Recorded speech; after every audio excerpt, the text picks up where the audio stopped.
बिस्मिल्लाहिर्रहमानिर्रहीम अस्सलामु अलैकुम। Welcome to Technogineer. आज का जो टॉपिक है वो बेसिकली पीएलसी है। PLC stand for programmable logic control.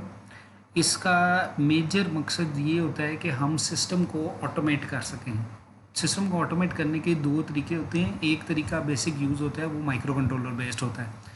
Micro controller comparatively सस्ता भी होता है और उसका एडवांटेज ये होता है कि ये आपकी ज़रूरत पूरी कर देता है। लेकिन माइक्रो कंट्रोलर एक सोफिस्टिकेटेड इन्वायरमेंट के लिए डिज़ाइन किया जाता है, जबकि पीएलसी क्योंकि प्रोग्रामेबल लॉजिक कंट्रोल है, इसका मेजर मकसद ये होता है कि हम लोग किसी रिजिड इन्वायरमेंट में, जिस तरह इंडस्ट्री के इन्वायरमेंट्स होते हैं, एयरक्राफ्ट्स वगैरह होते हैं, जिधर हमारे पास इन्वायरमेंटल चेंज का पता नहीं चलता, कभी टेम्परेचर चेंज हो जाता है, कभी प्रेशर चेंज हो जाता है, कभी ह्यूमिडिटी चेंज हो जाती है, तो वहाँ ये इन्वायरमेंट में ही पीएलसीज़ यूज़ होती हैं।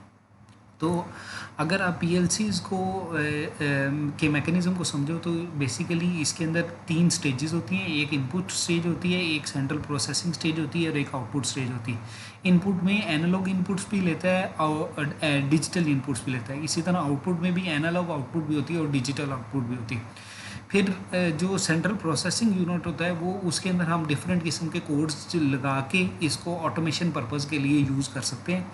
जिस तरह हमारे पास मेजर जो भी इंडस्ट्री यूज़ होती है, ये उसके अंदर ऑटोमेशन वगैरह है वो पीएलसीज़ के साथ होती है। स्पेसिफिकली अगर हम पावर सिस्टम में देखें तो पावर सिस्टम की मॉनिटरिंग और पावर सिस्टम का कंट्रोल सारा का सारा पीएलसी के थ्रू होता है।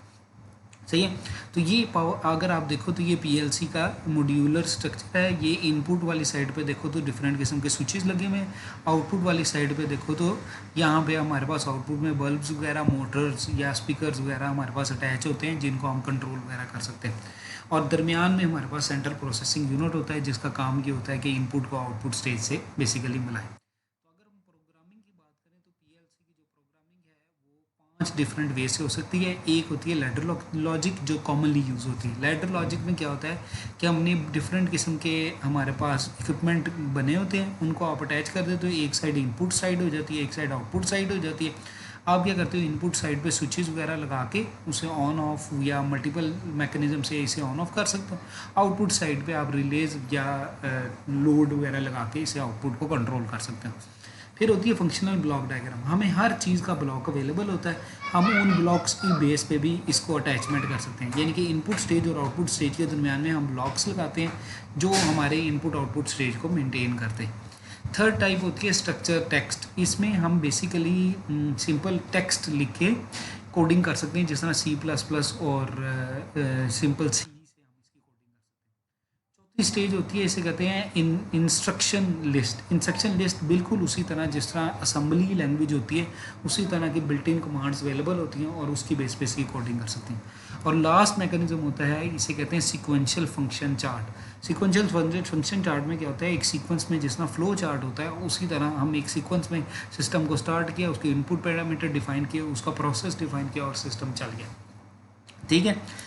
अब पीएलसी के डिफरेंट किस्म के मॉड्यूल होते हैं। एक स्पेसिफिक मॉड्यूल होता है जो क्लोज लूप में कॉम्पैक्ट मैकेनिज्म में चल रहा होता है, और कुछ होते हैं जिनके साथ हमारे पास इनपुट आउटपुट पोर्ट्स लग सकती हैं। जिस तरह आप ये देखो, ये पीएलसी है, इसके साथ आप input output port extension modules लगा सकते हो। और कुछ पीएलसी होती हैं जो डेडिकेटेड होती हैं, उसके अंदर एक्सटेंशन मॉड्यूल नहीं लगा सकते। जो कॉमन टाइप्स हैं पीएलसी की या कंपनी वाइज देखें जाए तो अमेरिकन कंपनीज़ में Allen Bradley, GM, Texas instrument, TI, GE, general electric, Washington house, फिर CH, कटर हैमर और फिर स्क्वेयर डी, ये अमेरिकन कंपनीज़ हैं जो पीएलसीज़ बनाती हैं। इसी तरह यूरोपियन पीएलसीज़ की ये कंपनी है सीमेंस है, जो कॉमनली यूज़ होती है।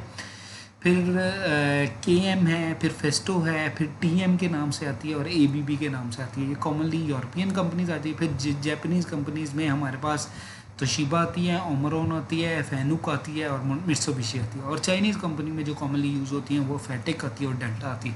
ये डिफरेंट किस्म की कंपनीज हमारे पास अवेलेबल होती हैं।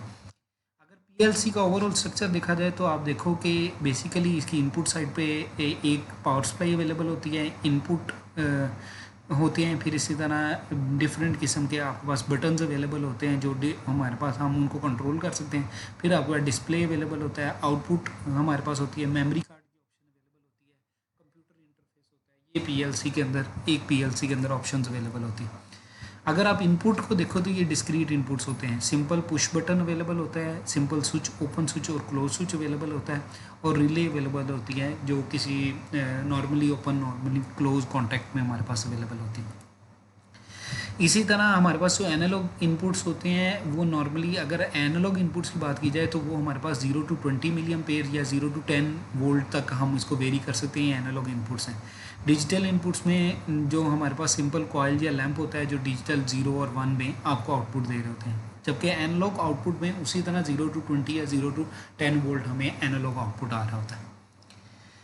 फिर आपके पास जब हमने इसे कम्युनिकेशन करनी है तो पीएलसी के अंदर हमारे पास ऑप्शन होती है कि हम लैन के थ्रू कम्युनिकेशन कर सकते हैं। RS422 प्रोटोकॉल अवेलेबल होता है, RS485 अवेलेबल होता है, RS232 अवेलेबल होता है, और कुछ पीएलसीज हैं जिनके अंदर डेडिकेटेड कंट्रोल अवेलेबल होता है। जिस तरह एलन ब्रैडले में डाटा हाईवे अवेलेबल है, GM गोल्ड मॉडिकॉन जो पीएलसी है उसके अंदर मॉडबस अवेलेबल है, फिर जनरल इलेक्ट्रिक में GE नेट फैक्ट्री लैन अवेलेबल है, मित्सुबिशी में मेलसेक नेट अवेलेबल है, स्क्वेयर डी जो कंपनी है उसमें SY नेट अवेलेबल है, और टेक्सास इंस्ट्रूमेंट TI वे अवेलेबल है। ये डिफरेंट किस्म के डेडिकेटेड कम्युनिकेशन प्रोटोकॉल भी अवेलेबल होते हैं, सही है ना। तो लैडर लॉजिक को अगर हम बेसिक्स में देखें तो लैडर लॉजिक में अगर मैं कहूँ कि जो स्विचेस लगाने हैं वो नॉर्मली ओपन और नॉर्मली क्लोज के अंदर लगता है, और जो आउटपुट वाला है वो कॉइल की फॉर्मेशन में लगता है।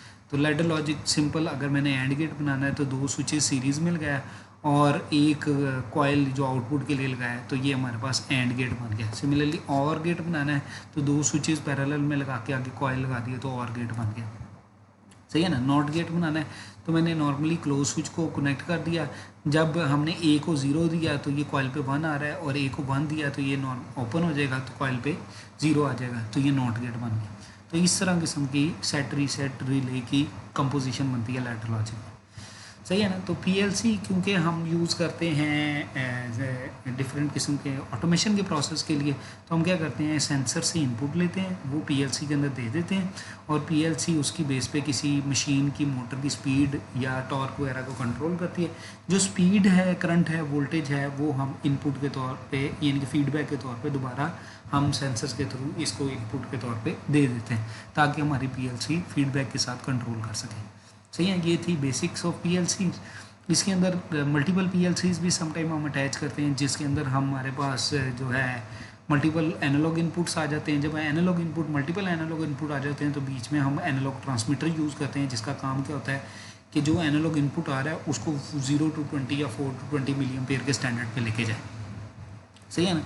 तो आप ये देखो, ये पीएलसी का सिस्टम है। अगर आपने यहाँ से ऑन किया, ये बॉक्स मूव किया, बॉक्स ने उधर से सेंस किया, उधर से एलईडी ऑन होगी, और ये प्रोसेस नॉर्मली हम इंडस्ट्रीज़ में यूज़ करते हैं, सही है ना। तो पीएलसी के जो मेजर कंपोनेंट्स आते हैं उसमें ये पीएलसी आ जाती है, ये पीएलसी है, उसके साथ वीएफडी आ जाती है। अगर मैंने वीएफडी के थ्रू मोटर की स्पीड को कंट्रोल करना है तो ये वीएफडी पीएलसी के साथ अटैच है।